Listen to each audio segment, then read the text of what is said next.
Olá, fala galera, sejam todos bem-vindos, todas bem-vindas ao nosso Conversas Científicas.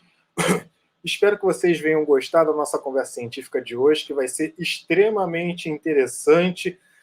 Sejam bem-vindos a esse nosso canalesco científico para uma conversa científica super especial com o nosso convidado, obviamente, mais do que formidável, nosso convidado oriundo da Centro Brasileiro de Pesquisas Físicas, o professor José Elael, que eu já vou trazer ele agora para a nossa telinha ficar junto conosco. Então, uma boa noite, professor Elael. Boa noite, boa noite. Boa noite.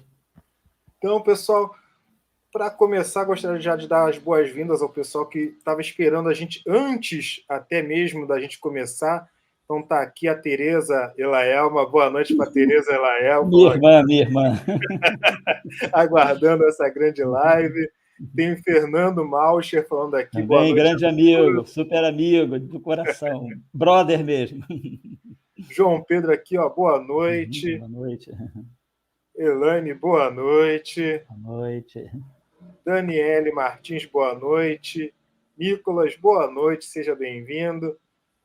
Vanessa, Karina, boa noite. Patrícia Salcides, Alisson, boa noite a todo mundo que está chegando. Aproveita, vai colocando também no chat para a gente ficar sabendo de que estado, qual região que você é, qual curso que você faz, que é bom para a gente poder se situar quem faz física, quem faz biologia, quem faz química, quais são as áreas que vocês estão participando e atuando. Boa noite, pessoal que está aí chegando agora também, Rafael Oliveira. O pessoal está se achegando, vai sentando aí, vai pegando a pipoca, seu refrigerante, para poder curtir a nossa live com o Elael. Com certeza tem muito para a gente conversar no dia de hoje. Bem, Elael, para a gente começar, para o pessoal que não te conhece, que eu acho difícil alguém não conhecer José Elael, você pode contar um pouquinho para a gente sobre a sua trajetória acadêmica, qual foi o curso de graduação que você fez, mestrado, doutorado, e onde foi? Certo? Bom, é sempre bom começar da origem, né, do Big Bang. Né? Então, o Big Bang aconteceu na minha cidade natal, que é a cidade de Rio Bonito, situada aqui no estado do Rio de Janeiro. Né? Para localizar melhor, ela fica na metade do caminho entre Rio de Janeiro e Cabo Frio, mas é uma cidade do interior, não é litorânea. Em Rio Bonito, nós tínhamos bons colégios, uma cidade do interior, muito pequena, onde eu cresci, né? Nasci na década de 50, cresci ali até os meus 15 anos, na década de 60, e saí da cidade, fui estudar no Centro Educacional de Niterói, que era um colégio altamente progressista, né? Da década de 60, fiz o meu ensino médio ali, e depois ingressei na PUC, do Rio de Janeiro, né? Para fazer o bacharelado em Física, onde eu fiz também o mestrado. Terminado o mestrado na PUC, eu fui para o exterior, fui para Trieste, né, na Escola Internacional Superior de Estudos Avançados, onde eu fiz o chamado mestrado Magíster Filosofia e depois o doutorado em Física, né, tendo trabalhado lá também em alguns estágios de pós-doutorado. Retornei ao Brasil e sou pesquisador hoje em dia, sou atualmente pesquisador do CBPF, e a minha área de trabalho, quer dizer, dentro da física, né, nós temos várias tribos. Né? Então, na antropologia da física, a minha tribo é a tribo da física teórica. Física teórica também é muito ampla, pode ter física teórica de várias matizes. Né? A minha física teórica é a chamada física teórica de altas energias ou física teórica das interações fundamentais e partículas elementares. Estando no Museu Nacional, justamente onde se fala de geologia e arqueologia, a minha física ela faz a arqueologia do universo. Nós estamos atrás, né, dos repertos arqueológicos do universo. O grande sítio, né, arqueológico da minha área de trabalho na física é o universo, é a origem do universo. Então, sobre isso, nós podemos, eventualmente, dialogar um pouco mais ao longo da transmissão. Eu queria também agradecer, Bruno, ao teu convite, ao convite do NUPESC, né, que hoje, através do teu estágio de pós-doutorado no Museu Nacional, ele está no Museu Nacional, e dizer que é uma grande satisfação poder contribuir para o Museu Nacional. Né? Nós sofremos, todo o Brasil sofreu com a tragédia do Museu Nacional, há quase 5 anos atrás, e estamos, assim, na expectativa de que ele reabra e que possa reabrir na sua plenitude, né? Porque é um dos motivos de orgulho, não só do Rio de Janeiro, mas no Brasil. E não poderia deixar também de dizer, né, Bruno, que nós estamos vivendo um momento de uma grande tragédia, que é a tragédia da cidade de Petrópolis, né? Uma cidade com a qual eu tenho uma grande ligação afetiva. Morei lá por muitos anos, tenho muitos amigos lá e pessoas que tiveram grandes perdas nesse momento. Então, nós vamos estar falando de física, vamos estar falando de universo, mas vamos nos lembrar que a gente tem que pensar também, dedicar um pouco desse nosso esforço, dessa nossa reunião de hoje, à memória de tantas pessoas que ainda estão sofrendo com o acontecido. De qualquer forma, é um grande prazer estar com você, estar com o UFESC e poder trabalhar no sentido de divulgar a ciência. Tragédias como essa de Petrópolis também acontecem como consequência de negacionismo científico. E nós vamos estar trabalhando aqui contra o negacionismo científico. Com certeza.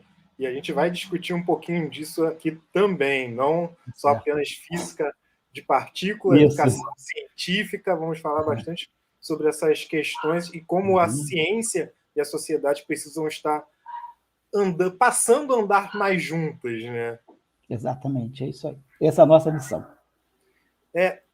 Pessoal que está chegando, a Lígia, boa noite, bem-vinda, está chegando aí. Tem pessoal de todos os lugares do Brasil aqui. Douglas Alves, de Rondônia. Bem-vindo, Rondônia. De Paraná ao Porto Velho, né? Tem aqui o pessoal da URGS, licenciatura em Física, o Alisson. Tem pessoal da Bahia, João Pedro, da UFBA, de Química. Tem pessoal de Física da UFRJ. Patrícia, super conhecida.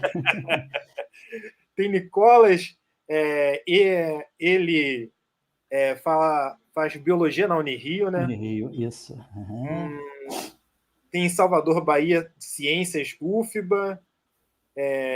Eu esqueci, porque não é considerado como ser fluido. Tem mestrando aqui em Astrofísica, da FURG. Tá certo. Osasco, fazendo Geociências e Educação Ambiental lá na USP. Tem bastante gente aqui. Tem a Noeli, lá de Magé. Está chovendo bastante. Então, temos bastante gente aqui participando conosco, público bastante variado. O Léo já falou um pouco da trajetória dele. Agora, uma pergunta, Léo. Você, quando saiu do ensino médio e foi fazer física, o que veio a te motivar a fazer física? Teve alguma coisa no ensino médio? Ou já era uma essência sua? Não. Eu sempre gosto de dizer, eu não nasci com espírito de física. Eu nasci com o espírito de fazer humanidades. História, música, tudo, Bruno, menos física. Física era a minha diferença. Mas a vida da gente muda à medida que a gente interage com os nossos professores. E eu fui para o ensino médio já gostando de matemática, mas sempre temeroso de física. Até que quem me levou a fazer física, eu tive bons professores de física também, no ensino médio, no Centro Educacional de Niterói. Mas a minha busca pela física, a minha opção pela física veio do professor de filosofia. Porque esse professor de filosofia era uma pessoa muito especial como ser humano, como professor e também como abordagem da filosofia. E ele conseguia, nas aulas de filosofia, o nosso colégio fazia questão de ter aulas semanais de filosofia, mesmo que, na nossa época, o ensino fosse muito mais direcionado para áreas específicas. Então, eu fazia o que na época se chamava o científico. O científico era dividido nas áreas de exatas e biológicas e tinha um curso clássico também, que eram as humanidades. Esse nosso professor de filosofia, o professor Rezende, ele nos dava filosofia e ele nos enquadrava a física e a matemática de uma maneira fantástica na filosofia. E aí, eu não gostando muito de física como disciplina física, eu passei a gostar de física através da filosofia. O pensamento filosófico, o debate, o processo científico da física ficou muito claro para mim nas aulas de filosofia. E eu entendi que isso tinha a ver com as minhas habilidades, é o que eu procurava sem saber.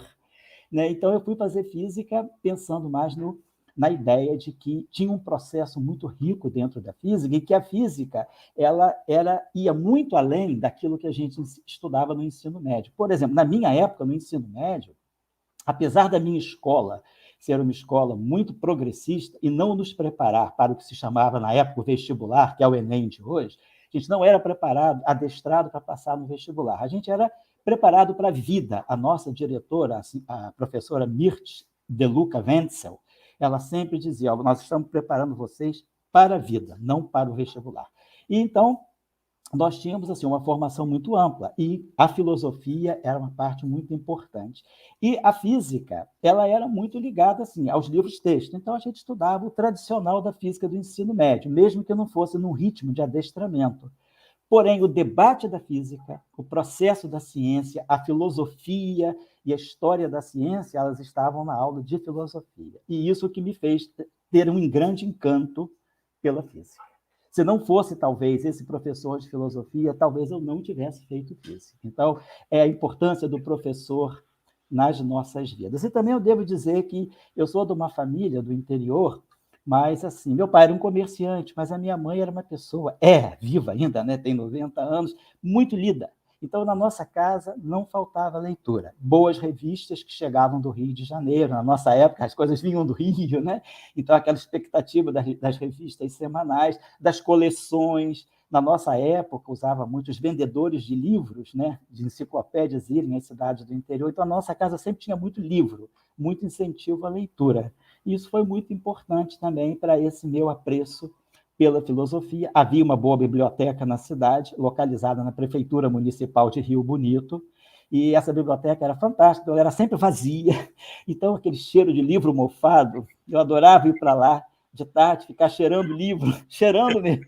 Aqueles livros, eu pegava, eu não entendia nada, tinha uns livros complicadíssimos, né? Assim, de intelectuais do interior, mas assim, eu lia e ficava, então era assim, a cidade convidava um pouco ao estudo, a nossa cidade tinha dois bons colégios, então tudo isso faz parte, é o nosso patrimônio cultural, que vem de casa e dos professores que a gente encontra ao longo da nossa trajetória. Nossa, e é irônico, não deveria ser, você acabar se apaixonando por física por um professor de humanas, que hoje em dia, eu não sei se você concorda comigo, as áreas parecem que estão cada vez mais se afastando. As pessoas de humanas não conversam muito com as pessoas da área de exatas não conversam com o pessoal da área de saúde, e cada vez menos você vê pessoas de outras áreas se identificando com essa multidisciplinaridade, com um conhecimento, uma visão mais ampla. Então, é bem interessante Isso, eu concordo com você, Bruno. Isso está acontecendo e eu acho que isso é responsável por muitos dos problemas que nós temos hoje na nossa sociedade. Toda essa questão da polarização que nós vivemos no mundo, né? No Brasil e no mundo, toda essa questão da intolerância, da falta de empatia, eu reputo muito isso, a falta do ensino de humanidades mais vigoroso ao longo da nossa formação, seja do ensino fundamental que do ensino médio. Quanto menos filosofia a gente estuda na nossa formação de jovem, a gente mais se distancia dessa capacidade de ouvir, de saber discutir, de ter empatia, então, de refletir, exato. Então a gente se torna, hoje a gente está muito tecnicista, né? Então a gente perde essa capacidade assim de ver o processo da ciência, porque se você observar bem, quando a gente fala de negacionismo científico, a gente não está falando de pessoas iletradas, a gente está falando de pessoas que estudaram, pessoas que passaram pelo ensino médio e às vezes até pelo ensino superior, estudaram física, estudaram matemática, estudaram química, biologia, estudaram ciências sociais, e estudaram até às vezes história da ciência, e essas pessoas negam a ciência. Então, a pergunta é, o que está faltando? Se a pessoa estudou as leis de Newton, estudou as leis da gravitação universal, pode ter ouvido falar da teoria da relatividade, né? Pode não ter estudado, porque não era o seu curso, mas pode ter ouvido falar. e estudou biologia, estudou teoria da evolução, teoria da evolução pela adaptação das espécies, e essas pessoas negam a ciência. Então, o que está acontecendo com a escola? Que Sim. está fazendo com que o conteúdo seja dado, mas a alma do conteúdo não está sendo passada. Eu coloco isso na falta de filosofia. Quanto menos filosofia a gente tiver, mais a gente vai estar longe desse processo humanista e humanitário. Com certeza. Professor, aproveitando essa conversa, você trabalha com supersimetria, supergravidade. Você pode explicar para o pessoal que é da química, o pessoal da área de ciências biológicas, o que seria essa supersimetria e supergravidade? Sem dúvida. É o que é, vamos falar para os estudantes e também falar para as nossas irmãs, mamães, amigas e pessoas, né, amigos que estão assistindo, público em geral. Primeiro, antes de falar da supersimetria, o que é uma simetria, né? Então, todo mundo fala de simetria o dia inteiro, né? Quando a gente fala de desigualdade social, a gente está falando de uma assimetria na sociedade, né? A gente está sempre em busca, nós estamos sempre em busca de compreender as razões, né? Um pensamento assim, um pouco implícito no ser humano. A gente quer sempre saber as razões, a razão primeira. E a busca dessa razão primeira, no fundo, é a busca de uma compreensão das coisas mais fundamentais. E a simetria, ela está ligada aos processos mais fundamentais. De uma maneira geral, a simetria é algo que a gente pode dizer de uma forma mais palatável assim. Imagina que você tem alguma coisa, vamos dizer, uma figura geométrica, ou você tem uma equação matemática, ou você tem um sistema social, não importa, você tem algum sistema diante de você. E você faz transformações nesse sistema. Você mexe nas peças desse sistema.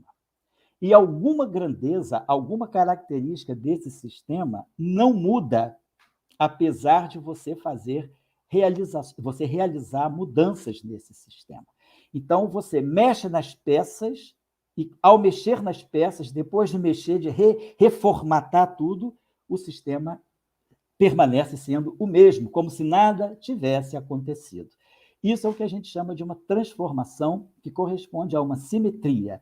Ou seja, você mexe no sistema, mas ele permanece o mesmo. Isso não é algo trivial, isso é algo muito interessante. Quer dizer, se você mexe nas coisas, interfere no processo, e no final do dia nada mudou, isso deve ter um significado mais profundo. Isso é a ideia da simetria. Então, em física, mais especificamente em física, a simetria ela está muito nas equações da física. Nós observamos a natureza e, com o grande auxílio da matemática, nós representamos os fenômenos da natureza por equações matemáticas. Então, as equações matemáticas elas são a nossa transcrição do processo natural. E o que a gente observa é que essas equações da física, muitas das equações da física, elas permanecem inalteradas se eu mudar alguns elementos da equação. Eu posso fazer transformações nos elementos que contêm esta equação, mas no final das transformações a equação não muda. É como se fosse um jogo de teimosia. Você mexe, o sistema reage não mudando. Então, isso é uma simetria das equações da física. Agora, o que é interessante notar é que isso é uma coisa que está no papel, que está nas equações. O que isso tem a ver com a natureza? E isso nós devemos a uma mulher. Vamos ressaltar, uma mulher cientista, uma grande matemática chamada Emmy Noether, que de 1915 a 1918, ela fez essa passagem daquilo que era algo que estava no papel, nas equações matemáticas, como esses resultados, né? essas visões, né, que nós tínhamos através das equações matemáticas, elas estariam representando no mundo físico. Então, essa mulher, Emmy Noether, né, nós temos em física e em matemática o que nós chamamos dos teoremas de Noether. Também, claro, ela não fez isso sozinha, ela vem de uma escola. Ela era da escola de Göttingen, na Alemanha. E essa escola era uma escola que já vinha trabalhando essa questão há mais de 70 anos. ela já tinha professores que ela vinha de uma, digamos assim, de uma descendência, né? Ela tinha uma ascendência acadêmica que já mexia com essa questão desde os anos 1870. E ela, em 1915, 1918, ela consegue relacionar essa simetria, que é essa possibilidade das equações matemáticas da física não sofrerem, não mudarem quando eu mudo as partes das equações. Então, é uma coisa muito forte. E ela relaciona isso com medidas físicas, mostrando que isso tem uma realidade na natureza. Então, esse é o papel da simetria. E a física do século XX, né, a partir da década justamente de 20, graças ao teorema de Noether, ela se move muito fortemente pelo papel da simetria. E aí, estando no Museu Nacional, e levando em conta que esse é o centro de excelência da nossa arqueologia, né, esse teorema de Noether, ele é o que ajuda a física a fazer a sua arqueologia do universo. Porque o que nós vemos na natureza, elétrons, prótons, nêutrons, fótons, neutrinos, tudo isso que nós vemos na natureza são, digamos, peças de uma civilização universal que surgiu há 13 bilhões e 800 milhões de anos. Como nós podemos compreender a civilização chamada universo através disso que nós temos aqui no nosso mundo? Átomos, moléculas, né? E as partículas fundamentais, elétrons, neutrinos, fótons. O teorema de Noether nos ajuda a compreender que essas são peças de um universo muito mais completo. É como se você, justamente como arqueólogo, fizesse uma escavação e nessa escavação você encontrasse alguns utensílios de uma certa civilização. E você, a partir dessas peças de utensílios, você vai compondo todo o mosaico que te leva àquela civilização. Então, a simetria nos ajuda a fazer isso na natureza. Nós vamos pegando as peças que vão aparecendo. Então, no final do século XIX, 1897, aparece o elétron. 1919, aparece o próton. 1923, entra em ação o fóton. Depois, 1932, aparece o nêutron, aparece o pósitron. Os neutrinos são previstos, e aí você vai trazendo elementos da natureza. Agora, esses elementos não estão sozinhos, eles são peças de uma arqueologia da natureza.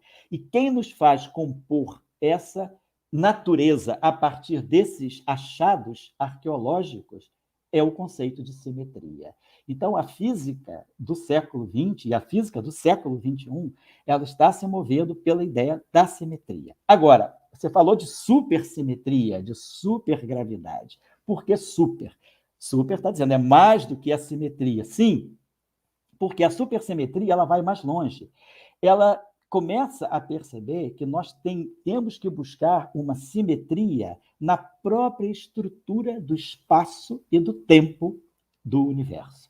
Então, a supersimetria ela é uma forma de nós investigarmos de um modo mais profundo e ampliarmos, né? Mais importante isso, ampliarmos a nossa noção de espaço e de tempo. Quando nós pensamos na física e pensamos na natureza, a gente sempre imagina o espaço onde ocorre um fenômeno e o tempo, né, de ocorrência desse fenômeno, o tempo que mede a evolução do sistema, a evolução do fenômeno. O fenômeno evolui no tempo. Então, nós temos tempo e espaço como sendo praticamente assim, configurações quase que metafísicas, arquetípicas, que estão no nosso cérebro. Só que, na década de 70, se percebeu que talvez isso não fosse tudo. Além do espaço e do tempo, podem existir outras coordenadas, digamos assim, que não são nem tempo nem espaço, mas a partir delas nós conseguimos reconstituir tempo e espaço. Elas são mais fundamentais do que o tempo e que o próprio espaço.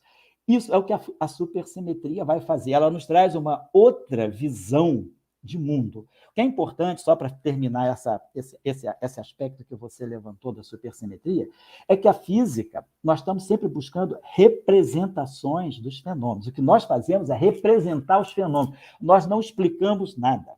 nós representamos matematicamente os fenômenos. E nós buscamos, então, uma outra representação, uma representação mais ampliada para o espaço e para o tempo, que é a supersimetria. Então, a supersimetria nos diz que há o tempo, há o espaço, e existem coordenadas adicionais que não são nem tempo nem espaço, mas que essas coordenadas elas conversam entre si. Você pode fazer transformações e relacionar. Elas não são coordenadas separadas. O tempo se mistura com o espaço pela relatividade. A relatividade faz com que o tempo e o espaço estejam conjugados no chamado espaço-tempo. A supersimetria ela diz que, além do tempo e do espaço, existem outras coordenadas que estão ligadas ao tempo e ao espaço. Só que o interessante é que, como nós em física fazemos representações matemáticas da natureza, essas novas coordenadas que a supersimetria traz não são observáveis. Então, você está lidando com uma natureza em que você trabalha com grandezas observáveis e observadas e grandezas que não são observáveis. Então, esse é o papel da ciência, a abstração. Vamos dizer assim, essa representação parece funcionar bem. Então, a supersimetria é uma nova visão que estende a visão de espaço e de tempo da própria relatividade, da relatividade especial. E quando se fala na relatividade geral, quando você incorpora o fenômeno gravitacional, a supersimetria, ela te dá algo além da gravidade, ela te dá a supergravidade.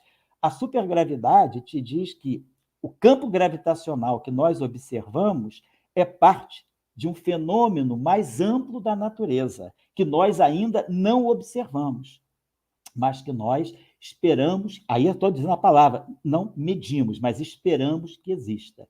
E com isso, a gente resolve uma série de problemas que a física tem.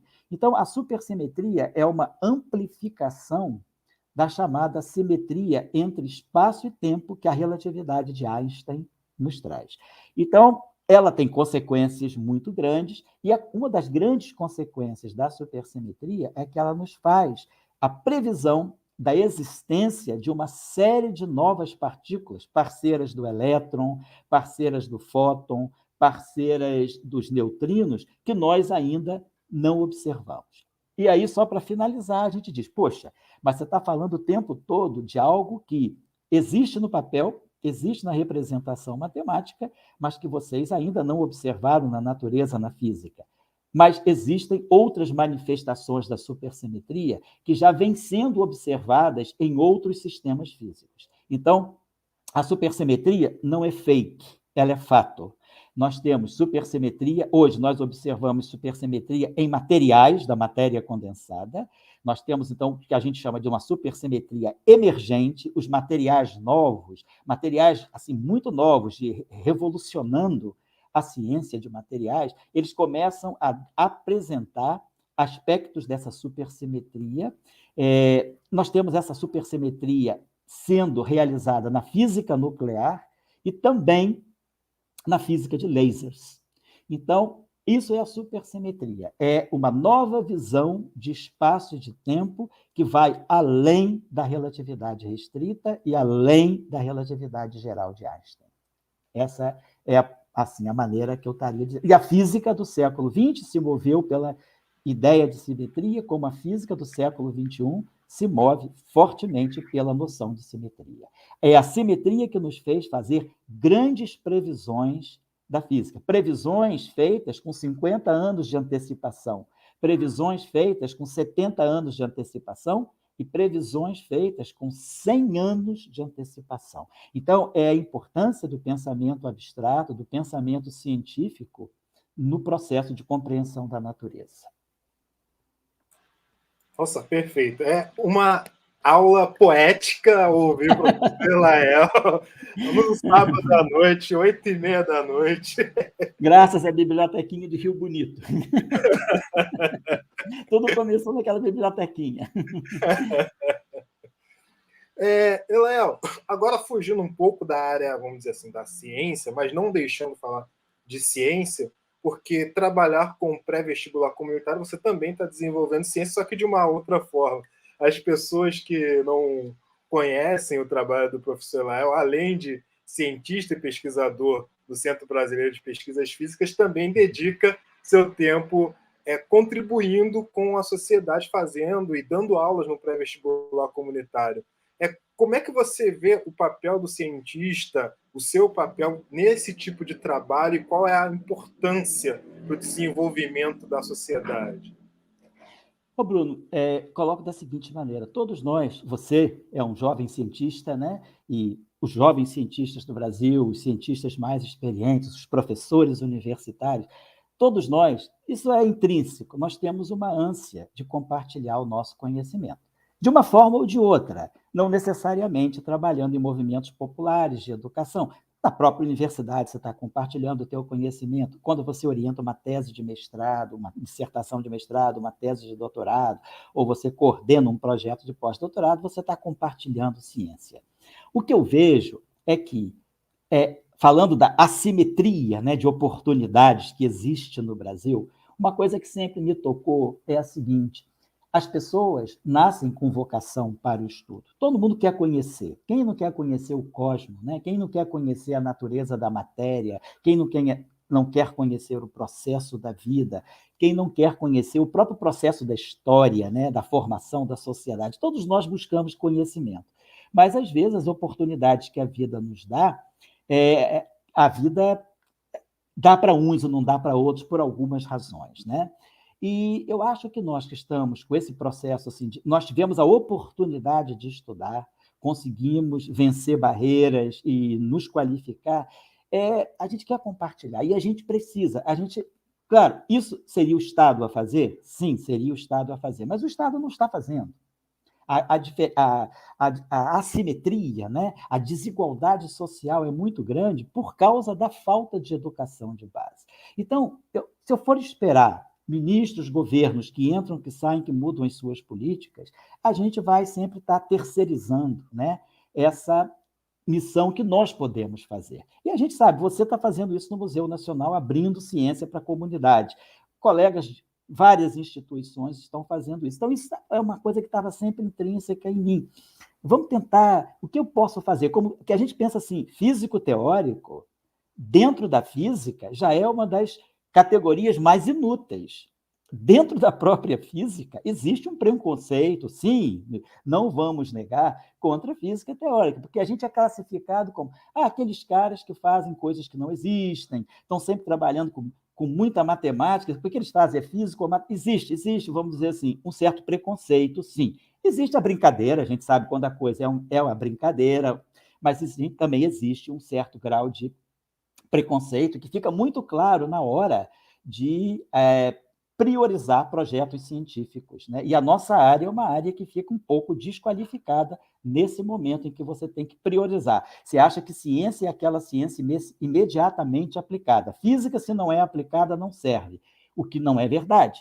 O que a história da física mostra é que a física que não serve, num certo momento, ela acaba sendo a física da vez anos depois. Então, isso é completamente errado. Então, a gente, dentro da física, já se considera um pouco inútil. Poxa, o que eu posso fazer? Eu estou aqui trancado, estudando supergravidade, estudando supersimetria, falando do bóson de Higgs, às custas de investimento público, porque quem faz isso não faz isso em instituição particular. Muito dificilmente. São raras as instituições particulares que bancam esse tipo de projeto. A gente faz isso às custas do Estado.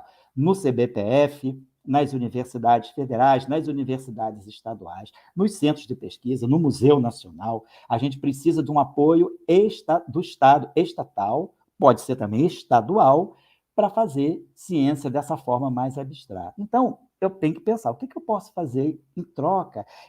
Será que eu estou tão longe? Será que essa física que eu estou fazendo, ela chega naquela pessoa que pega o trem às 4 horas da manhã em Japeri para trabalhar no centro do Rio ou para trabalhar na Zona Sul? Qual é a minha relação com esse cidadão?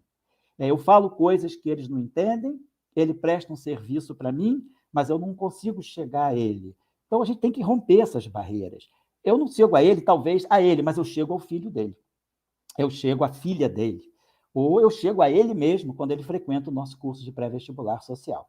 Nós iniciamos esse movimento em 1994 e é uma forma que nós temos achado, é movimento voluntário, ninguém recebe, não ganhamos nada, o que a gente ganha é espaço emprestado. Quando era em Petrópolis, né, nós tínhamos o espaço emprestado, lá da Igreja dos Franciscanos, depois tivemos espaço emprestado das Irmãs do Colégio Santa Catarina, hoje nós estamos no espaço do CBPF aqui no Rio de Janeiro, e muitos outros núcleos de pré-vestibulares sociais existem em espaços que são cedidos. O que nós estamos fazendo? Botando em prática aquilo que todo político diz e que todo cidadão diz que é a coisa mais importante, que é a educação. Todos dizem, mas quem faz? Né? Qual político realmente...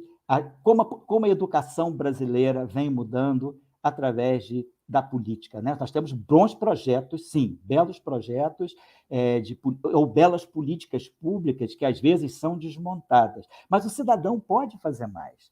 Nós somos funcionários públicos, né? Somos servidores públicos, temos uma condição de trabalho boa, temos condições de sobrevivência boas, não custa nada a gente compartilhar. E aí a gente ajuda, né? No sentido assim, mais arrogante da palavra, né? Até antipático dizer ajuda. A gente não ajuda, vamos colocar assim, a gente direciona pessoas que têm uma vocação e que poderiam estar sendo encaminhadas para a profissão errada. Quer dizer, o cara pode ter vocação de filósofo, mas ele acabar sendo um prestador de serviço, sei lá, indo trabalhar numa coisa que não tem nada a ver com ele. Então, o que a gente tem que ver, o jovem, ele tem uma vocação e ele tem que buscar uma profissão. O que eu vejo do nosso movimento social, mais importante, não é dar conteúdo, nem fazer entrar na universidade.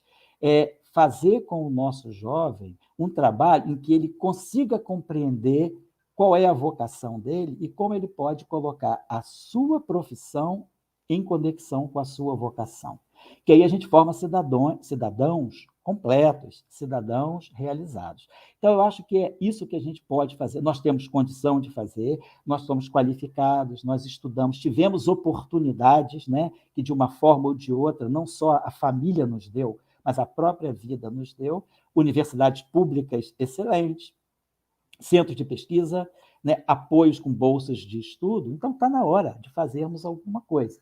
E a gente está trabalhando, sim, socialmente, quer dizer, um físico teórico, né, que se considera, às vezes, é considerado inútil dentro da física, ele, pelo menos, ele pode fazer um trabalho social, até porque a física teórica nos dá mais tempo para dar aula. Um físico experimental, que trabalha em laboratório, ele é muito preso, né, pelo seu tempo de dedicação ao laboratório. É complicado. Os experimentos são longos, às vezes demoram uma noite e tem que refazer. Então, nós físicos teóricos temos uma vida mais assim voltada para nossa sala de trabalho, damos aulas, estudamos, lemos, escrevemos artigos, então não sobra tempo também de fazer trabalhos sociais. Há sempre tempo para isso. Então, eu vou um pouco nessa dimensão muito pessoal, mas que eu vejo que é compartilhada. Nós temos milhares, eu não diria milhares, não, dezenas de milhares de pessoas no Brasil fazendo esse tipo de trabalho e realmente colocando em prática aquilo que nós acreditamos ser, que a educação é a base de lançamento para qualquer sociedade se desenvolver. Perfeito, professor Elael. Bem, pessoal, vocês sabem que a Terra não é plana e nem o nosso canal também não é plano. Por isso, a gente tem que rodar as perguntas e as nossas perguntas não vai ficar só a partir das minhas interações com o professor Elael. Então, vamos rodar perguntas e vou pegar então as perguntas. Tem várias perguntas aqui no chat do pessoal já querendo interagir com o professor. O Douglas já traz uma pergunta até bem especializada. Ele quer saber se existe alguma relação entre supersimetria e os defeitos topológicos. Ô, Bruno, perfeito. A pergunta vamos dizer assim, bem, para o público em geral, é bem esotérica, né? Mas sim, existe, sim. Isso é muito importante. Bom, primeiro de tudo, vamos traduzir para o público. A supersimetria eu já falei, mais ou menos assim, dei uma ideia geral de que é uma nova visão na nossa compreensão do que seja a relação entre espaço e tempo a partir da relatividade.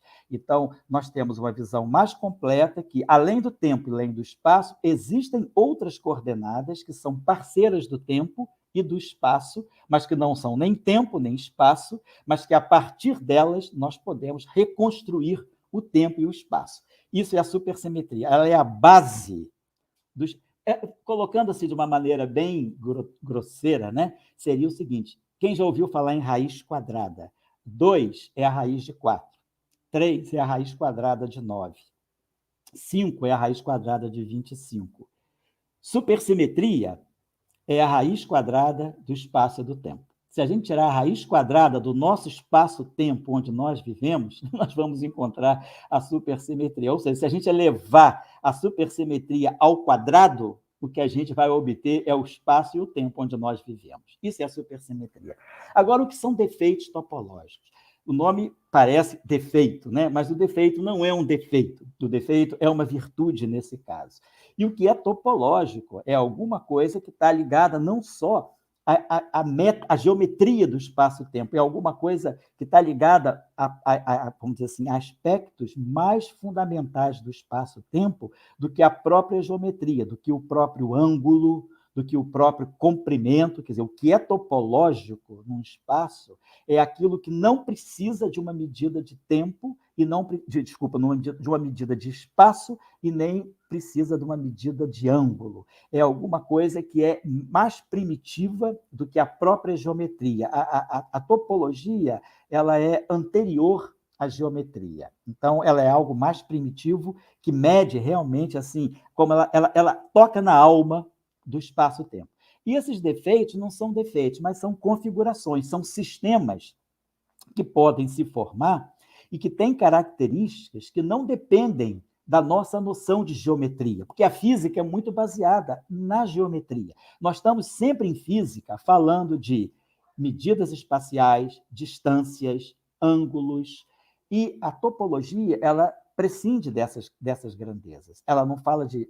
você não precisa medir nem ângulos, nem distâncias, mas você precisa medir a configuração, a noção que você tem de como os pontos são vizinhos no espaço e no tempo. E esses defeitos topológicos, eles são configurações que podem existir na natureza que estão ligadas a essas propriedades da topologia do espaço-tempo. Então, nós buscamos um defeito topológico que nós buscamos, nós chamamos de defeito topológico, mas eu prefiro a palavra configuração topológica, seriam chamados monopolos magnéticos, né?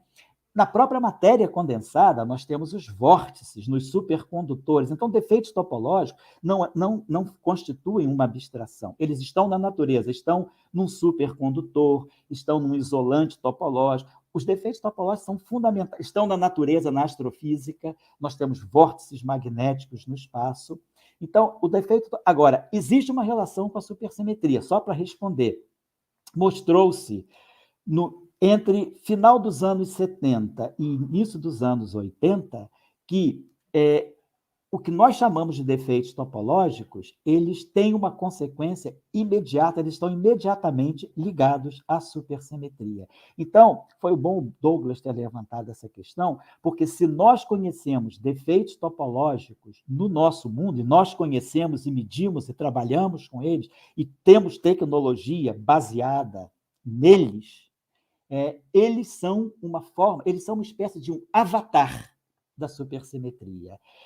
Se eles estão aqui, eles estão dizendo que, de alguma forma, vale a pena buscar a supersimetria. Dentro da formulação da física, já que eu estou falando com Douglas, que parece ser um físico, né, a gente pode mostrar, quer dizer, o que se mostra é que os defeitos topológicos eles podem estar na base da álgebra que define a supersimetria através do conceito de cargas centrais. Isso falando numa linguagem assim, de Supremo Tribunal Federal da Física. Né? Ninguém precisa se preocupar se não entendeu isso. Né? Só falta eu falar em latim ou em grego clássico. Não, eu estou falando que são cargas centrais da álgebra de supersimetria, seja lá o que isso significa. Mas isso é importante. Isso é importante porque isso está mostrando que nós temos um avatar da supersimetria. Entre outros avatares, nós temos esse avatar da supersimetria no nosso mundo, que são os defeitos topológicos. Retorno ao Bruno e agradeço a pergunta do Douglas. Perfeito, Léo. Então, pessoal, continuando, sem cloroquina, mas com muita ciência, na verdade, a gente tem outras perguntas, inclusive, eu vou até pegar a pergunta que talvez tenha essa relação do que você falou, que é de supercondutores, que o Isso. Ercílio, físico, ele gostaria de saber sobre supercondutores e as altas temperaturas. Isso, esses supercondutores a altas temperaturas, essas chamadas cerâmicas supercondutores, foram desenvolvidas fortemente a partir dos anos 1985 e, inclusive, deu prêmios Nobel, já deu alguns prêmios Nobel. E esses supercondutores a altas temperaturas apresentam esses vórtices magnéticos. E, além disso, uma das descrições importantes para esses supercondutores a altas temperaturas pode ser feita também pela supersimetria. Então, nós temos vários trabalhos, né, já estabelecidos na comunidade em que se procura descrever a supercondutividade a altas temperaturas, que apresenta defeitos topológicos, né, quer dizer, apresenta esses chamados vórtices magnéticos, né, esses vórtices que são como se fossem assim tubos magnéticos que se formam no material. Esses tubos magnéticos são defeitos topológicos ou são propriedades topológicas e nós podemos relacioná-las a uma supersimetria. Então, é isso a pergunta do nosso colega, ela é plena de sentido, porque os supercondutores a altas temperaturas podem também ser um bom laboratório para a busca de supersimetria. Perfeito. Léo, teve um termo que você usou, eu acabei até deixando passar e não. Mas eu me liguei agora em falar para o pessoal que a gente que está fazendo essa transmissão ao vivo e vai ficar gravada, às vezes pode acabar num conceito, uma construção conceitual equivocada, ainda mais nos dias de hoje. Você falou justamente a palavra esotérica, e as pessoas podem acabar levando o termo como se fosse um termo de pseudociência, que na verdade essa questão do esoterismo está relacionada justamente com a filosofia, com a parte da humanidade. E aí, em poucas palavras, você pode explicar para o pessoal essa concepção de pensamento esotérico na ciência? Eu tenho talvez usado um abuso de linguagem, não desmerecendo o esoterismo, porque faz parte do pensamento humano, né? Temos que respeitar, faz parte do pensamento humano. Mas às vezes a gente Pensamento usa, né? científico até, inclusive, Pensamento né? Vem científico da também. metafísica. Exatamente, acho que está mais ligado à metafísica. E não vamos negar a metafísica, porque ela está na base de tudo, ela é a base da filosofia. Então, eu só usei a palavra esotérica, né? Até talvez seja bom eu me desculpar por isso, num sentido até pejorativo, que é errado, mas assim, é aquela parte assim que você talvez está jogando palavras sem compreender o que elas estão dizendo. Então, quando a gente usa essa terminologia defeito topológico, parece que a gente está falando o famoso data venia do Supremo Tribunal Federal, ou as escusas, né, que tanto pede o juiz Sérgio Moro, né, as escusas. Né? Não, é uma palavra complicada para designar algo muito simples, que é a formação na natureza de configurações. Esses defeitos não são uma coisa que deu errada, não são uma coisa que a natureza está abortando. Nós chamamos de defeitos porque, na verdade, eles estão fora daquilo que o método usual nos daria, porque nós estamos muito sempre trabalhando com propriedades geométricas e, de repente, nós nos deparamos com propriedades topológicas. Então, esses defeitos são configurações estranhas que um sistema físico pode adquirir. E topológicos, porque, como eu já falei, eles transcendem a geometria. Eles são propriedades mais fundamentais do que propriedades geométricas. E a física se baseia muito em geometria. Até o meado do século XX, né, vamos dizer, até 70 anos atrás, a geometria tinha uma importância muito maior do que a topologia na física. A topologia é um campo da matemática que só foi introduzido mais popularmente da física a partir dos anos 60. Então, nós agora temos muito mais familiaridade para falar de propriedades topológicas da matéria. Inclusive, isso já deu até prêmio Nobel, acho que foi o prêmio Nobel de 2016, com aqueles materiais em forma de donut, né? Aqueles são materiais topológicos, então são materiais que têm uma interferência importante da topologia no seu conhecimento. Então, quando eu falei a palavra defeito topológico, é uma palavra que soa complicada para representar algo que todo mundo pode entender, Então, um defeito topológico, depois veio a pergunta do colega, ela está ligada a supercondutores a altas temperaturas. Então, eu peço desculpas, né, a todos aqueles que... Não, mas eu acho que é importante. Não, Bruno, é importante, porque às vezes a gente, cara, sem querer, a gente usa palavras que refletem, às vezes, um preconceito estrutural. A gente fala, metafísica, muita gente deprecia o papel da metafísica na física, o que é completamente errado. E o esoterismo também, a gente teve grandes físicos, prêmios Nobel, construtores de teoria, que tinham um pensamento muito esotérico, vamos falar de, por exemplo, Heisenberg. Sim. Então, nada contra o esoterismo, apenas a gente tem que saber onde usar o esoterismo e onde configurar uma ligação possivelmente uma ligação entre esoterismo e ciência. Sabendo colocar as coisas certas nos lugares certos, nós não vamos ter desentendimentos. Mas eu acho que é importante, eu agradeço muito a tua oportuna observação.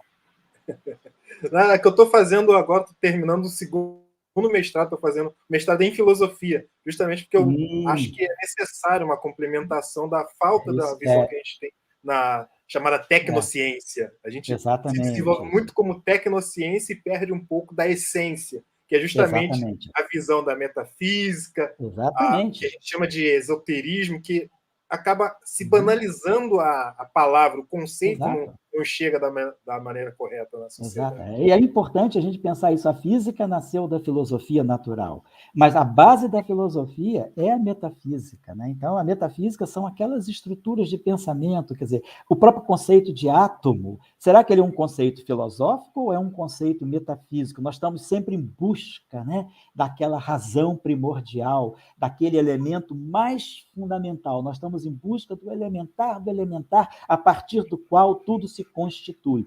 Não deixa de ser um processo metafísico. E isso, a ciência, ela se baseia nisso, né? Obrigado, Bruno. Perfeito. E parabéns aí por estar estudando, vai fazendo um segundo mestrado agora em filosofia. Já é doutor em física e agora está fazendo um segundo mestrado em filosofia. É assim que a gente caminha. Parabéns. Valeu, Léo. E aí, falando sobre mestrado, aproveitando esse gancho, tem aqui o Braseiro. Gostaria de saber, Léo, o mestrado profissional de física do CBPF, acredito que ele esteja falando sobre isso, completará 10 anos em 2023. Estamos escrevendo um projeto de doutorado nacional de ensino de física. Profissional em ensino de física, isso. Tá. Pergunto qual a física que deve ser abordada nessa etapa de formação dos nossos professores de educação básica, ingressantes no doutorado. Abraços. Ira Maia. Isso. Ira Maia, vale a pena dizer quem é. É uma professora fantástica, física, professora fantástica, da Universidade Federal de Mato Grosso, no campus de Cuiabá. A Ira Maia é hoje uma das pessoas que está à frente do Mestrado Nacional Profissional em Ensino de Física, MNPF, coordenado pela Sociedade Brasileira de Física. É um mestrado que não está em nenhuma universidade específica, ele tem polos, Brasil afora. Hoje ele deve estar na faixa dos 60 polos. E a Ira Maia está na cabeça, né, do processo, da organização e da coordenação. Esse mestrado tem um reitor, a Ira Maia trabalha nessa coordenação desse mestrado. Ela é professora da Federal de Mato Grosso. Esse mestrado tem feito um papel fundamental na formação dos professores de física do Brasil. Mestrado nacional profissional em ensino de física. Profissional porque ele é voltado para professores que já estão em sala de aula, dando aula de física, sobretudo na rede pública, mas também a gente tem alguns professores que estão na rede particular. Bom, agora se fala do doutorado nacional profissional em ensino de física, que é uma coisa fundamental. Eu sei que a SBF e a Ira Maia estão na frente desse projeto, que já está para sair, já está praticamente, talvez no 9º mês de gestação, digamos assim, e é fundamental. A minha concepção, Ira Maia, é que já vieram do mestrado, onde já foram feitas aquelas disciplinas mais, vamos dizer assim, disciplinantes, né? Aquela famosa mecânica quântica, aquele famoso eletromagnetismo, mecânica estatística, a física contemporânea. Eu pensaria que a formação para esse doutorado, eu trabalharia nessa frente, de pensar que é trazer o máximo de física contemporânea para o professor, e dentro da física contemporânea, contextualizando na física contemporânea, nós vamos buscar aquela física fundamental, aquela física estruturante que todo professor precisa ter.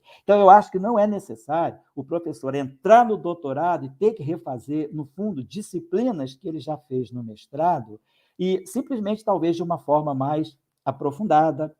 Eu acho que é mais interessante o professor já ingressar trabalhando em questões que contextualizam a física atual, seja na astrofísica, na cosmologia, na física de partículas, na matéria condensada, na física nuclear, na física ambiental, na física médica, e na física de matéria condensada, se não falei ainda, na física estatística, ou seja, todas as áreas da física, todas, o ensino de física também, todas as áreas da física estão vivendo grandes mudanças. Nós estamos em perpétua mudança. E é importante que o professor esteja muito contextualizado das grandes questões da física do nosso tempo. Que aí ele vai desenvolver as suas dissertações e as suas teses, tentando produzir material e metodologias que possam ser levadas para a sala de aula e que vão colocar o nosso estudante também em sintonia com os grandes desenvolvimentos da física. E nada nos impede de, trabalhando na física contemporânea, na física que está acontecendo nesse momento na fronteira, contextualizar questões estruturantes da física. Não é preciso dar um curso de eletromagnetismo, eu posso estar dando um curso até de questões de astrofísica, astrofísica de raio-x, astrofísica no visível, astrofísica de micro-ondas, emissões, né, de estrelas de nêutrons, e está contextualizando o magnetismo nesse ambiente da física. Ou outras questões, matéria condensada, física estatística contextualizada no meio ambiente. Então, eu acho que é mais importante, se eu assim, tivesse participando de alguma organização, eu colocaria, acho que, inclusive, isso é muito bom, porque isso é dinâmico. As questões atuais de hoje não serão as mesmas questões atuais daqui a 5 anos. A física evolui muito rapidamente. Então, eu acho que esse mestrado é um mestrado que vai obrigar a uma atualização contínua, porque contextualizar os nossos professores e pensar na física que está acontecendo agora e na física que vai acontecer daqui a 5 anos, porque ele vai estar formando estudantes que daqui a 5 anos, né, entrando no ensino médio, poderão estar numa universidade. Então, o que eu acho que falta é essa contextualização das grandes questões da física, também das questões da física ligadas a outras áreas, por exemplo, o Prêmio Nobel de Física de 2021, que foi dividido por 3 cientistas, por 3 físicos, 2 deles trabalham com física aplicada ao meio ambiente. Então, é importante contextualizar física com neurociências, física com meio ambiente, física até com economia, né? A econofísica, física social. Então, nós temos várias áreas da física que estão se abrindo para outras áreas. Isso tem que ser colocado para o professor. Ele não vai chegar em sala de aula e reproduzir a mesma aula que ele teve na graduação dele, ou no ensino médio dele, ou a mesma aula que nós tivemos na década de 60, apenas por livros mais modernos, porque a gente corre o risco de estar modernizando o atraso. A gente tem que fazer o moderno sendo moderno, e não simplesmente revestindo o atraso ou a tradição de uma forma modernosa.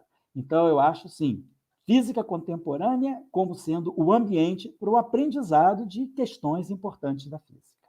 Agradeço a Ira Maia a presença, né? É uma pessoa que vale a pena o Brasil conhecer, porque ela está fazendo, junto com a equipe, né, da Sociedade Brasileira de Física. A Sociedade Brasileira de Física está há 10 anos trabalhando com muito empenho nesse mestrado, o que está fazendo um grande bem à formação dos nossos professores de física. Com certeza. E antes de irmos para as próximas perguntas, eu vou pegar até um comentário que está lá na frente, que é o do Hércilio, que ele fala aqui que justamente esse mestrado foi determinante na carreira dele como professor. É isso aí, um grande depoimento. Está aí, ó.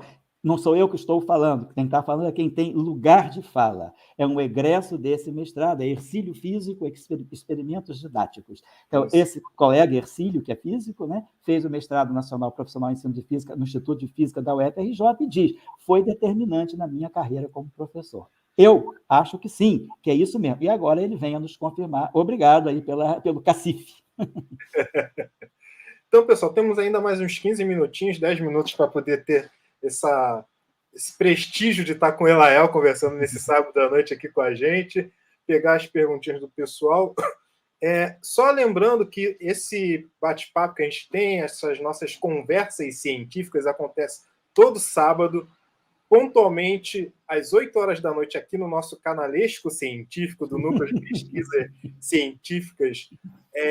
Então, todo sábado, às 8 horas da noite, a gente tem conversas científicas com cientistas diferentes. Semana passada foi o Martim Macra, do CBPF, Opa, Martim, certo? colega do professor Elael. Hoje a gente está tendo o professor Elael conversando com a gente. Semana que vem, eu vou colocar aqui na telinha para vocês, a gente vai estar com o Jorge Kinfeld, da Universidade Federal do Rio Grande do Sul. Deixa eu ver se aparece aqui para vocês. Tá aqui, então, tá sim. Tá aí para vocês. A gente vai estar com ele conversando sobre neurociência e astrobiologia. Que interessante, poxa. Então, para quem quiser, a parte de neurociência, a gente vai falar um pouco de questões de depressão, ansiedade, como é que a neurociência estuda o comportamento das pessoas, esse transtorno mental, né, essas doenças. Então, a gente vai estar falando um pouco com o professor Jorge Kinfeld na semana que vem, nesse mesmo canalesco aqui científico. E temos já o nosso cronograma de março, para quem quiser, dia 5 de março, como eu falei, sempre aos sábados, 8 horas da noite, mesmo horário sempre. 5 de março, a Luciana Coelho, da Universidade Federal de Goiás, falando sobre astroquímica. Dia 12 de março, a primeira física mulher negra no Brasil vai estar com a gente, a Sônia Guimarães, falando um pouco sobre a trajetória dela, as questões de trabalho dela de caracterização de materiais físicos. Dia 19 de março, a professora Maria Glória, da USP, falando sobre patrimônio geológico. E dia 26 de março, a gente ainda está alocando, tentando trazer mais uma pessoa para falar. Não sei se vocês perceberam, mas todas as pessoas que nós convidamos para esse mês de março são mulheres. A ideia desse mês de março agora foi tentar fazer só aos sábados entrevistas com mulheres, já que dia 8 de março vai ser o Dia Internacional das Mulheres. Então, a ideia é fazer o março mês de entrevistas só com mulheres. Isso. Inclusive, para quem quiser, dia 8 de março a gente vai estar com um debate científico. Então, além de sábados, converso com várias mulheres com grandes nomes em áreas diferentes, dia 8 de março a gente vai ter o debate científico falando sobre a discriminação na ciência, falando sobre misoginia e racismo, porque dia 21 de março tem o Dia Internacional contra a Discriminação Racial. Então vai ter a professora Carla Rodrigues, do Instituto de Filosofia da UFRJ, falando da perspectiva filosófica sobre a questão da misoginia e do racismo. A professora Giovana de Castro, da Universidade Federal de Juiz de Fora, ela é historiadora do Departamento de História da UFJF, e a Daniela Pavani, que é da URGS, né, da Federal do Rio Grande do Sul, ela é física, então a gente vai ter os 3 olhares no nosso dia 8 de março, uma física, uma historiadora e uma filósofa, tentando fazer uma abrangência no nosso debate científico sobre o papel da sociedade e os problemas que a gente tem de discriminação com as mulheres na ciência, as mulheres brancas e as mulheres negras. Então, espero que vocês estejam aí participando, que vocês que estão participando hoje, que vocês venham estar aí no dia 8 com a gente. Parabéns, Bruno. Muito bem escolhido, muito bem contextualizado. Parabéns por essa escolha. Você está fazendo um grande serviço para a sociedade. E lembrar que dia 8 de março, quando se celebra o Dia Internacional da Mulher, não esquecer da Amy Neder, essa fantástica e vítima de uma grande misoginia, uma pessoa que nunca conseguiu ter emprego na Alemanha por ser mulher, uma matemática que revolucionou a física. Ela revolucionou talvez mais a física do que a própria matemática, e uma mulher que silenciosamente fez o seu trabalho e acabou morrendo jovem, emigrou para os Estados Unidos, onde morreu em 1935, e para ter uma ideia da dimensão da professora, né, da Fraulein Amy Neder, é só ler o obituário que o Einstein escreveu sobre ela no New York Times, em 1935. Então, nada mais justo do que homenagear a mulher negra, a mulher na física, né? Que é uma ciência ainda muito machista, né?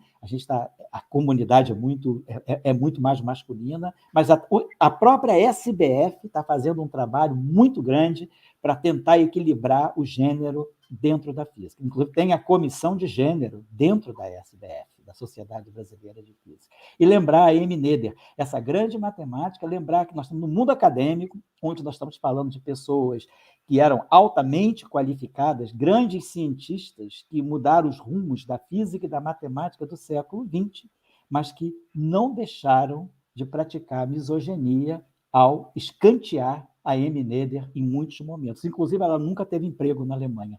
Tudo que ela fez na Alemanha foi como voluntária, cientista voluntária. Ela só foi ser empregada mesmo nos Estados Unidos. Nossa. Bem, pessoal, vou pegar as próximas 3, 4 perguntas para passar para o professor Elael. Vou deixar também já no chat. A gente tem um canal no WhatsApp e no Telegram, que a gente vai sempre botando as nossas atualizações, então vocês podem entrar através desses links que eu vou colocar no chat. E lá no canal, no nosso grupo de WhatsApp, no nosso grupo do Telegram, a gente sempre está atualizando quem vai ser os convidados da semana, do mês, sempre colocando os links para vocês não perderem nenhuma das nossas lives, das nossas conversas científicas, como hoje a gente está tendo a felicidade de poder conversar, ter essa aula quase que poética, filosófica com o professor Elael. E aqui temos a pergunta do Adriano. Ele gostaria de saber se você acha que a história foi ingrata com Dirac. Uhum. Adriano, essa pergunta é muito importante, né? O professor Dirac, né, era uma pessoa muito na dele, muito tímida. Eu acredito que a história não tenha sido ingrata com ele. Eu acho que foi assim. Claro, a história poderia citá-lo com mais ênfase, mas eu acho que isso vem do próprio professor Dirac. O professor Dirac era muito na dele, muito tímido e muito lacônico, né? Eu posso dizer isso, eu tive aulas com ele, recebi conselhos, procurei, quando ele visitava onde eu fazia o doutorado, na Itália, ele visitou várias vezes, e a gente tinha esse contato pessoal com ele. Era o jeito dele, e assim, e ele era o primeiro a reconhecer. Ele, em muitas ocasiões, ele disse que Einstein era o físico. Newton e Einstein. Ele dava assim, os pesos devidos ao Newton, ao Isaac Newton, e ao Einstein.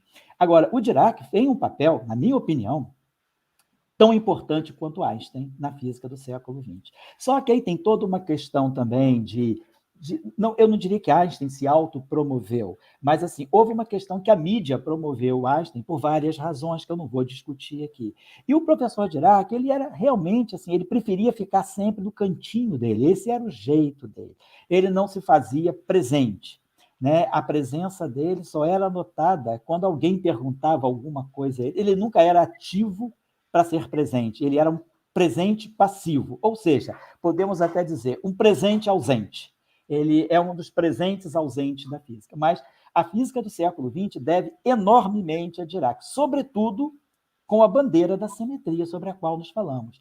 Dirac foi o primeiro físico na história da física a prever a existência de uma partícula antes que ela fosse descoberta. Ele previu a existência da antimatéria, do antielétron e do antipróton e do antinêutron antes dessas partículas terem sido descobertas, o que só aconteceu 25 anos depois da previsão que ele fez. Então, ele era um físico que colocava ele era pitagórico, no sentido de que a matemática, a natureza está impregnada de matemática, e ele era também um platônico, aquela ideia de que a natureza a natureza é uma abstração.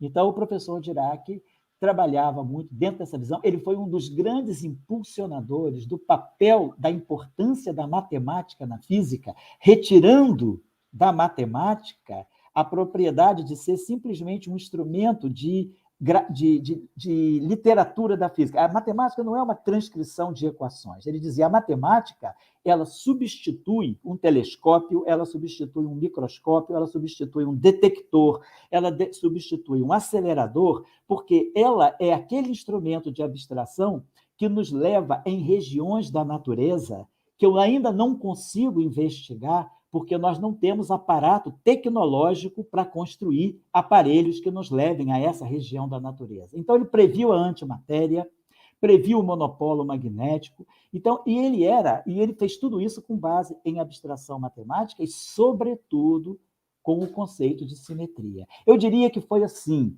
talvez se a gente pensar numa corrida olímpica, Einstein passou a tocha olímpica para o Dirac. Só que Dirac nunca exibiu essa tocha olímpica. Ele ficou na dele, é uma pessoa que todos nós, assim, não se faz física sem conhecer a literatura de Dirac. Nós falamos dos achados, né, dos estudos de Dirac, às vezes implicitamente, algumas vezes explicitamente, né? Mas assim, eu acho sim, ele não fazia questão de ser protagonista, mas eu acho que a física poderia ter dado a Dirac um papel que ele não procurou ter, mas que ele teve.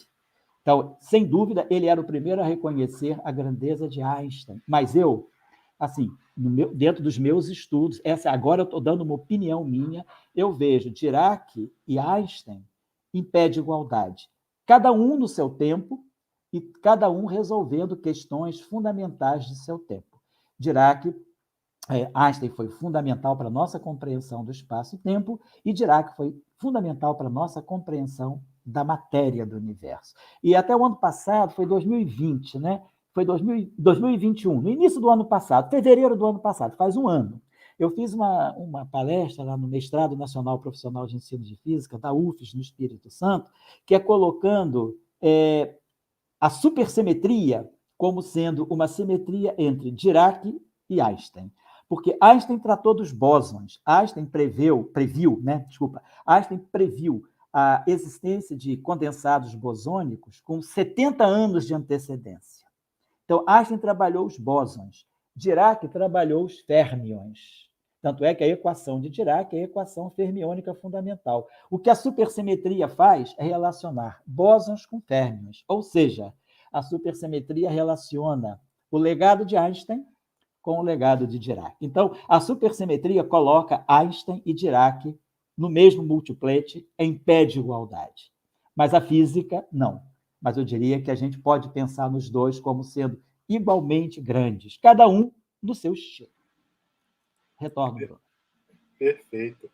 E a gente tem, vou pegar as últimas perguntas, teremos mais 3, mas eu acho que a gente pode reduzir, na verdade, em 2. A gente pode compactificar uma das dimensões. É isso aí, Kaluza Klein. A pergunta tanto do Edson quanto do Bruno, acho que vai para a mesma ideia. A pergunta do Edson, ele gostaria de poderemos ter no futuro alguma inovação em relação à teoria da relatividade? E o Bruno Carvalho coloca, professor, o senhor consegue ver uma nova física disruptiva como aconteceu a teoria da relatividade geral? Abraços. Perfeito. Acho que o Bruno Carvalho deve ser o Bruno Carvalho de Viçosa. Se é o Bruno Carvalho de Viçosa, é um físico e um matemático e também um amante da filosofia. Acredito que seja ele. O tipo de pergunta é do Bruno. Bom, primeiro de tudo, assim, eu diria que nós estamos buscando novas visões da relatividade geral. Inclusive, né, uma questão grande que a física contemporânea tem é a discussão da matéria escura do universo. Hoje nós imaginamos que nós tenhamos cerca de 26% da constituição do universo são matéria escura. E se a gente se restringir, se nós nos restringirmos somente à matéria de todo o universo, a matéria escura constitui cerca de 90% de nosso universo. Então, a matéria escura é um debate grande da física contemporânea. E ele é abordado sob 2 pontos de vista. A tribo que aceita a matéria escura como nova forma de matéria. E a tribo que diz, não há matéria escura. O que há são modificações da teoria da relatividade geral. Então, você já busca modificar. A teoria da relatividade geral, ela, como toda boa teoria física, ela não explica tudo. Uma teoria física, ela não descreve tudo. Ela tem limites bem definidos. Ela descreve daqui até aqui. Ela responde por uma parte, por um setor. E a matéria escura está fora do setor de análise da relatividade geral. Então, você precisa ir além da relatividade geral para tentar descrever a matéria escura. Já a nossa tribo, que é a tribo da física teórica de partículas elementares, diz, não, a relatividade geral está ok, o que nós precisamos fazer é compreender novas formas de matéria que a própria supersimetria nos traz. A supersimetria nos traz a possibilidade de que haja matéria escura nova no universo, matéria ainda não detectada, e que não tem nada a ver com os nossos átomos e as nossas moléculas, mas que existam vamos dizer, nos halos galácticos. Bom, essa é uma discussão. Então, há muita busca de se compreender, se estender a teoria da relatividade geral, sim. E eu, assim, eu não sou cientista, desculpa, historiador da ciência, nem filósofo da ciência. Leio, mas não é a minha área de trabalho. Agora, eu acredito que, olhando o desenvolvimento da física, como a física vem se desenvolvendo, sobretudo nos últimos 150 anos, eu acredito que possa, assim como o Bruno colocou, né, possa haver uma teoria disruptiva. É preciso buscar novas visões do que é a teoria da relatividade geral. A teoria da relatividade geral ela envolve a noção de relatividade com gravidade. E a própria supergravidade já é um caminho além da teoria da relatividade geral. É uma teoria da relatividade geral amplificada pela adesão da supersimetria. Então, eu acho que sim, eu acredito e que assim, o que esteja faltando, assim, na minha percepção, né, é que nós ainda não estejamos, talvez, pensando uma região nova do universo, ou um regime novo da matéria, onde apareça uma nova constante fundamental. Porque nós sabemos que as interações que nós conhecemos, a gravidade, a interação eletromagnética, a interação nuclear forte, a interação nuclear fraca, elas são caracterizadas por certas constantes, né, físicas que dão a dimensão, que dão a escala de intensidade daquela interação. E a constante de Planck, que é a constante fundamental da mecânica quântica, da física quântica, ela aparece de uma forma diferente. Então, a constante de Planck ela se combina muito bem com a carga elétrica, a constante de Planck se combina muito bem com a interação nuclear forte e fraca, mas a constante de Planck ainda tem uma certa resistência a se combinar com a constante de gravidade. Então, está se buscando muito desesperadamente já há cerca de 50 anos, o que possa ser essa gravidade quântica. E essa gravidade quântica certamente vai fazer nos esbarrar numa nova visão de física. O próprio professor Dirac, nas suas últimas visitas a Trieste, né, na época eu já fazia pós-doutorado lá, ele dizia que nós estamos insistindo na compreensão da relatividade geral, mas mantendo uma matemática mais tradicional, que é a geometria, que é a análise, que é a álgebra, que é a topologia. Ele dizia, nós precisamos trazer novos campos da matemática para talvez compreender mais plenamente a relatividade geral. Então, e o professor Dirac tinha uma coisa que deu certo na vida dele, e ele é um exemplo, como deu certo na vida do Einstein também, que é: não leve os teus problemas da física para a matemática. Traga matemática para a física. O que nós temos que criar essa habilidade é de, se nós temos uma física e nós estamos com problemas, não temos uma matemática talvez adequada ou suficiente para descrever aquele fenômeno físico, o professor Dirac dizia, invente matemática. Ele dizia, a matemática é um jogo com as regras inventadas pelos matemáticos. A física é um jogo com as regras inventadas pela natureza. As regras da física são dadas pela natureza. A questão agora é você inventar regras da matemática que batam com certas regras que a natureza nos dá. Então, eu diria, sim, eu vejo como um campo promissor a ideia de se buscar extensões válidas da relatividade geral. Uma delas, a mais óbvia que nós temos, que já vem desde a década de 70, desde o ano de 77, 78, é a supergravidade. Depois nós temos as teorias de cordas, as supercordas, temos a chamada gravidade quântica, a gravidade quântica de laços, né, a loop quantum gravity, e temos outras formulações também mais atuais de se compreender o fenômeno gravitacional com, digamos, extensões muito além do que é a própria relatividade geral.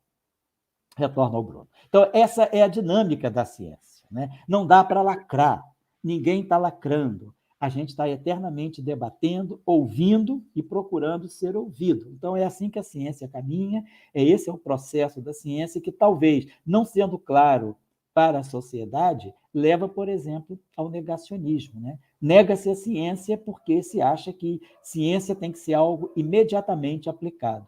quando nós sabemos que, muitas vezes, o tempo entre uma descoberta básica da ciência e a sua aplicação tecnológica, isso aí podem decorrer décadas, como também podem decorrer poucos anos.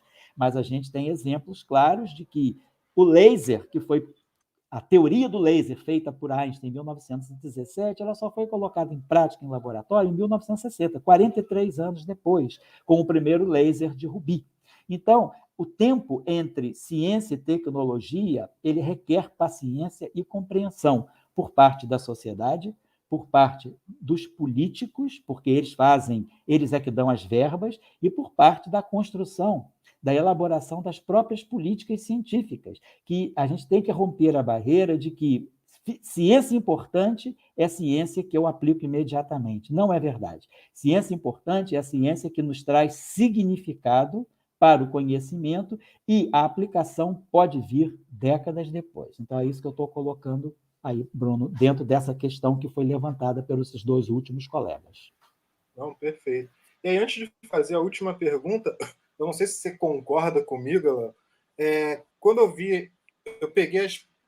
pincelei talvez as principais palavras, que seria a questão da inovação e a questão disruptiva. Eu diria, por uma perspectiva filosófica, que inovação, na verdade, a gente tem, apesar da gente ter uma construção social de que inovação é uma quebra de paradigma, e que a gente está fazendo uma coisa que nunca ninguém fez, na verdade, a inovação científica está acontecendo de maneira contínua. Ela é algo que está acontecendo em todo momento, num pensamento que você tem. É algo muito mais próximo do que talvez a gente tenha visto o desenvolvimento social, que a gente chamaria de tecnociência.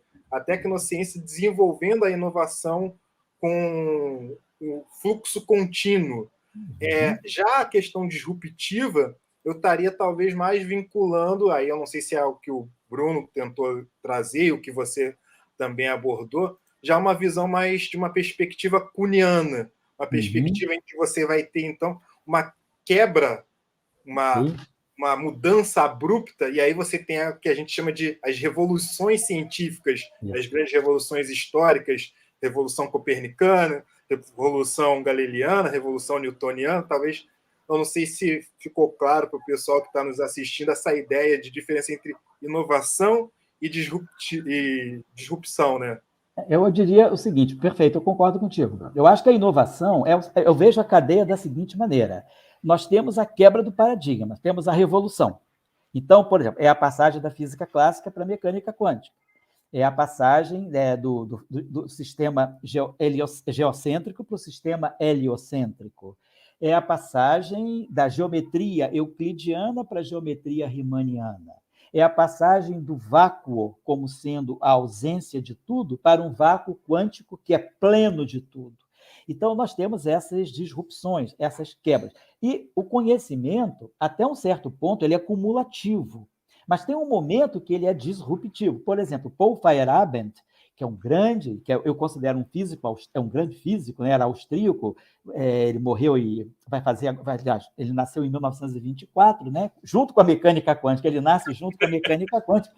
E o Paul Feyerabend, ele coloca uma coisa que eu custei a perceber, que foi conversando com uma Feyerabendiana, uma pessoa que estuda muito ele, a Virginia Chaitin, ela me colocou claro que Paul Feyerabend chama atenção para que o conhecimento ele não é cumulativo. Ele é cumulativo até um certo ponto. Num certo momento, você tem o corte. Aí você tem a revolução. Então, a revolução é pensamento. Você quebra um paradigma. Basta ler Thomas Kuhn, a estrutura das revoluções científicas. Você quebra esse pensamento. Aí você introduz um novo paradigma e você desenvolve uma ciência básica, exploratória. A mecânica quântica ela era uma ciência básica exploratória em 1925, 1930. Hoje, a mecânica quântica ela é inovação, ela é responsável por 60% do PIB dos países mais desenvolvidos. Então, você quebrou um paradigma, criou uma ciência básica exploratória, que a princípio não tem serventia, não tem utilidade, mas 80 anos depois, ela controla a economia. Então, nós temos a disrupção, a quebra de paradigma, a ciência básica, a ciência básica exploratória, tanto teórica quanto experimental, aí vira física aplicada, depois tecnologia. Uma vez instaurada a tecnologia, nós vamos fazer inovação. Como você disse, a inovação é contínua. Fluxo contínuo a partir da tecnologia. Foi assim com Maxwell, 1867, Maxwell lança a teoria eletromagnética maxwelliana, que naquele momento muitos físicos criticavam, dizendo que era uma mera curiosidade matemática. Em 1888, Hertz mostra, não, Maxwell tem razão, as ondas eletromagnéticas elas saem dos circuitos elétricos. 1904, o Guglielmo Marconi, na Itália, e Ferdinand Brauer, na Alemanha, fazem o telégrafo sem fio, a transmissão via rádio. Então, a ciência matemática que virou ciência experimental, que virou tecnologia, e a partir do telégrafo sem fio, nós temos hoje a internet. Então, esse é o processo que a sociedade também tem que compreender. Entre Maxwell e a internet, passaram-se 120 anos. Então, a ciência ela tem um tempo próprio, que não é o tempo da política, que não é o tempo social, é o tempo da ciência. Então, eu acho que é importante o cidadão ter consciência disso para poder ter paciência de ver que a ciência precisa de tempo. A vacina do SARS-CoV-2, né, da Covid-19, ela só pôde ser desenvolvida em tempo breve, de menos de um ano, porque havia um estudo já catalogado e acumulado de outros SARS-CoVs, né, de outros coronavírus, desde há quase 15 anos atrás. Então, não se pode interromper o papel científico. Naquela época, você podia pensar, mas isso aí não vai servir para nada. Veio a vacina que está salvando a humanidade, como também aconteceu com o Dr. Fleming, né, que, a partir daqueles mofinhos que ele descobriu, inventou-se a penicilina. Então, qual era a relação entre o mofo e a penicilina na década de 20? Né? E a década de 20, aí a penicilina salvou guarnições e guarnições de soldados feridos na Segunda Guerra Mundial. Então é isso, a ciência, como você falou, a ciência ela precisa de muito tempo para que haja essas quebras de paradigma, essas disrupções. E a tecnologia e a inovação, elas são processos mais perenes, elas são processos contínuos. Perfeito. E, inclusive, a gente pode até falar, né? Porque as pessoas criticam, mas a vacina saiu tão rápido, mas, como você mesmo mencionou, já existia um estudo e, além disso, foi um consórcio colaborativo de cientistas do mundo inteiro, porque senão a nossa sociedade completamente pereceria. O papel importante, exatamente, Bruno, da coletividade, da colaboração mundial. Então, eu acho que é isso que é importante. Se os projetos científicos ligados ao coronavírus fossem interrompidos por questões de governo que acham isso importante, isso mais importante, isso menos importante, nós não teríamos a vacina em tempo tão rápido. Então, a vacina... e agora a gente vê cortes fundamentais, violentos na Fiocruz. O que nós não estamos pensando agora? O que nós estamos preparando de ruim para o que virá quando a gente interrompe esses processos, esses projetos que são fundamentais para a vida do ser humano sobre a Terra. Exatamente. O que a gente está deixando de poder produzir. Exatamente. Isso é importante, a gente ter o cidadão, ele precisa, e também nós que fazemos ciência, a gente também tem que saber falar com o cidadão, a gente precisa sair também dos nossos ambientes e ir ao cidadão. Programas como o teu, são programas extremamente salutares, cara. Sábado à noite, você se reunir para falar de ciência não é usual, mas é fundamental. Quer dizer, o papel é esse. Então, a sociedade ela tem que compreender, e nós da ciência, a gente não tem que ficar só dando a descoberta. Poxa, que legal, apareceu um buraco negro, descobriu a colisão de 2 buracos negros, descobriu-se o bóson de Higgs, descobriu-se um novo material. Não é a descoberta que impacta a sociedade. A descoberta impacta a sociedade, em 2 dias a sociedade esquece. Mas o que impacta a sociedade é a compreensão do processo científico. Por que essa descoberta aconteceu? Quantos anos se esperou para detectar um buraco negro? 100 anos, 1 século. Quanto tempo se esperou para chegar ao bóson de Higgs? 48 anos. Quanto tempo se levou para descobrir um neutrino? 26 anos. E assim vai. Então, nós não estamos falando de um período de governo, nós estamos falando de 100 anos quantos governos não passaram ao longo de 100 anos. Então, essa que é a percepção que a gente tem que ter, a noção do tempo na ciência. Perfeito. Bem, a gente já está mais do que estourando o tempo e consumindo o tempo do professor Elael. Não, nada disso. Para poder te liberar, Elael, antes de tudo, gostaria de agradecer muito, mais uma vez, sempre a sua postura de poder estar conosco, a sua solicitude de estar conosco, passando todo esse conhecimento, transmitindo informação riquíssima para a gente, como você mencionou, no sábado à noite, a gente, 9h30 da noite, o pessoal aqui interagindo com a gente. Gostaria de falar que tem algumas perguntas que o pessoal colocou aqui no chat, não vai dar para colocar aqui. Ô, Bruno, você pode deixar meu e-mail com essas pessoas, pode publicar o meu e-mail, joselael@gmail.com. Quem me escrever, a gente vai conversar por e-mail, sem problema nenhum. Faz parte do trabalho. Então tá aí, o e-mail do professor Elael, se vocês quiserem tirar essas dúvidas, tem aqui o Natan deixou uma pergunta, a Patrícia também já deixou outra pergunta, então vocês podem entrar em contato com o professor Elael através desse e-mail. E, obviamente, a gente já vai deixar um convite sem data marcada, mas o professor Elael está voltando aí no nosso canal novamente para falar sobre ciência, sobre educação científica. Acho que é importante a gente também voltar para o canal para falar sobre educação científica, mais do que só falar sobre supersimetria e física, mas falar sobre essas questões da interação social e da ciência e da universidade. Aqui no Brasil, eu não sei como é que é muito lá fora, eu só vivi na Austrália, mas eu vejo, a minha percepção, né, é que aqui no Brasil falta essa ligação entre ciência, sociedade e a política, para um desenvolvimento até, por exemplo, acontecer esse problema em Petrópolis, como no Rio de Janeiro acontece vários problemas sempre de chuva, e a gente não tem o pensamento de desenvolvimento na universidade para o fomento da política e economia para poder fazer que os cientistas possam fazer uma engenharia física para pensar em soluções preventivas, tal como acontece, por exemplo, no Japão, do desenvolvimento para pesquisa para terremotos, ou nos Estados Unidos sobre as grandes catástrofes. Não que a gente não vai mais sofrer, mas tentar minimizar mais com o conhecimento científico que a gente tem aí. Várias universidades, vários centros de pesquisas com mentes brilhantes e que não estão recebendo, talvez, nem o fomento necessário, nem a valorização, ainda mais nos momentos anti-ciências que a gente está vivendo hoje. Ô, Bruno, Perdão, não, termina, por gentileza, depois eu queria só fazer um comentário para finalizar, realmente. Não, exatamente. Então, aí é que eu gostaria que você pudesse fazer as suas considerações finais. O que você acha disso? E, mais uma vez, muito obrigado pela sua participação, Elael.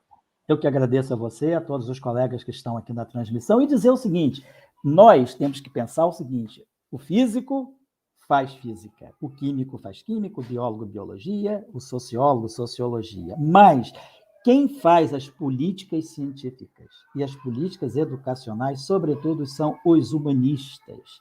Então, é muito importante a gente não... Porque muitas vezes, em alguns governos, acontece de se achar que ciência é ciência da natureza, é física, é matemática, isso é a grande ciência. Mas não são os físicos que fazem as grandes políticas científicas, eles são consultados e podem participar, mas as grandes políticas científicas e educacionais e tecnológicas, elas são muitas vezes lideradas por sociólogos, por antropólogos, até por filósofos. Então, é essa interação entre as áreas, né? A física, a matemática, elas precisam também ser ligadas às áreas de humanidades, à filosofia e também sociologia, ciências sociais, história, na elaboração das políticas científicas. Não tem uma política científica de sucesso elaborada somente por físicos ou por químicos, porque a gente está numa outra direção, a nossa vibe é outra. Então, nós estamos alheios a muitos problemas da sociedade. Então, eu acho que é importante chamar a atenção para o público, quando a gente vê discursos, né, como desse governo, em que se diz que menos filosofia, menos humanidades e mais matemática, mais filosofia, mais humanidades, porque são as humanidades que nos permitem fazer boas políticas educacionais, boas políticas científicas e boas políticas sociais. Nós, das ciências exatas, das ciências naturais, das ciências ditas duras, né? Nós entramos dando a nossa parte no processo, mas não temos capacidade de elaborar as políticas sozinhos. Então, acho que é importante a sociedade também não embarcar nesse discurso fácil de achar que a gente vê, a gente tem programas claros, né, canais no YouTube que a gente assiste, que as pessoas dizem claramente que filosofia não serve para nada, ciências sociais não servem, e programas com milhões, não é com milhares, com milhões de seguidores. Você imagina o mal que você está fazendo a essas pessoas, enganando-as, porque quem fala isso sabe o que está falando. Ele não está falando por desconhecimento. Ele está falando porque ele quer passar uma mensagem errada para a sociedade de que existe uma hierarquia entre as ciências. As ciências se comunicam, elas são horizontais, cada uma tem a sua preponderância dentro de um certo regime. Agora, não se faz a política desenvolvimentista só às custas de ciência e tecnologia. Se faz às custas de ciências humanas, de filosofia e das áreas, né, das áreas humanistas. Então, é isso que eu queria deixar mais sobretudo, porque, como eu sou físico, eu poderia, assim, associar a minha imagem àquele cara que acha que é a física que é a rainha das ciências. Não. A física é tão súdita, né? A rainha das ciências é a natureza. É ela que é o grande desafio que nos une. Então, nós temos que colocar todas as ciências como sendo súditas da natureza, igualmente súditas, sem desigualdades acadêmicas, sem desigualdades científicas. Todas são importantes.